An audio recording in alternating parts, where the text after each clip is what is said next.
नया ज्ञान और भक्ति।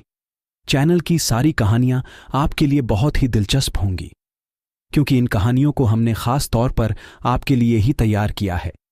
इन कहानियों को सुनने में आप सभी को मजा भी आएगा और आपके बच्चों की बुद्धि भी बढ़ेगी।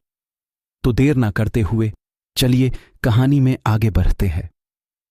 एक दिन बुद्ध बनने के बाद गौतम एक पेड़ के नीचे जाकर बैठ गए। इसलिए नहीं कि एक पेड़ बैठने के लिए सबसे अच्छी जगह है, बल्कि इसलिए कि वह उस समय की एकमात्र अचल संपत्ति थी। हर जगह इतनी इमारतें नहीं थीं। कड़ी धूप में बैठने की बजाय पेड़ के नीचे बैठना एक सुखद स्थान था। अपने व्यापार में अत्यंत निपुण एक ज्योतिषी स्नान के लिए नदी पर आया और उसने नदी तट पर एक पद चिन्ह देखा। ऐसे अवलोकन हैं जिनके माध्यम से किसी के पैरों की स्थिति को देखकर कोई भी सटीक अनुमान लगा सकता है कि वह क्या करेगा। उसने देखा कि यह एक सम्राट के पद चिन्ह है जिसे दुनिया पर शासन करना चाहिए। फिर उसे आश्चर्य हुआ कि ऐसा व्यक्ति जंगल के निकट इस दुर्गम स्थान पर क्यों होगा, और उसने पद चिन्ह का अनुसरण किया, यह सोचकर कि वह एक सम्राट से मिलेगा। तभी उन्होंने गौतम नामक साधु को एक पेड़ के नीचे बैठे हुए देखा। उसने यह देखा और सोचा, या तो मेरा ज्योतिष बिल्कुल गलत हो गया है, या मुझे मूर्ख बनाया जा रहा है, या मैं किसी प्रकार के मतिभ्रम में हूं। यहां क्या हो रहा है? वह गौतम के पास गया और पूछा, आप कौन हैं? गौतम ने कहा, मैं कोई नहीं हूं, मैं बस कुछ नहीं हूं, लेकिन आपके पास सम्राट के पैर हैं। आपको दुनिया जीतनी चाहिए। गौतम ने कहा, मैं ऐसा करूंगा, लेकिन विजय प्राप्त करके नहीं। आप दुनिया को दो तरीकों से हासिल कर सकते हैं, या तो विजय से या समावेश से।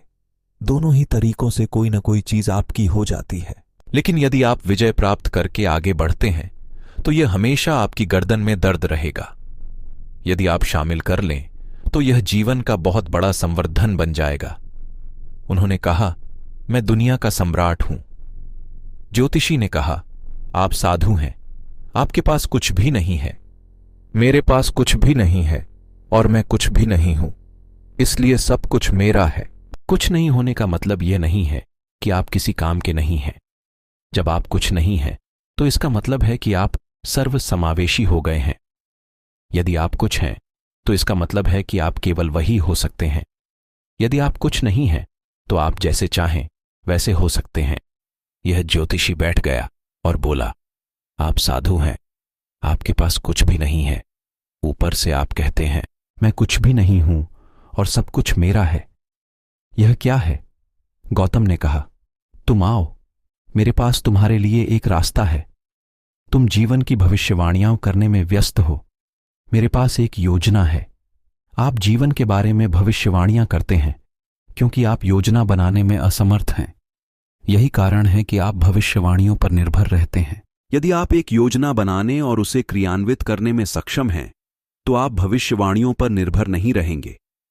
गौतम ने कहा, आप व्यस्त हैं अनुमान करना।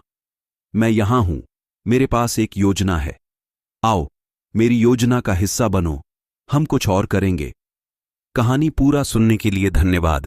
और कहानी पसंद आई है तो लाइक करें, चैनल को सब्सक्राइब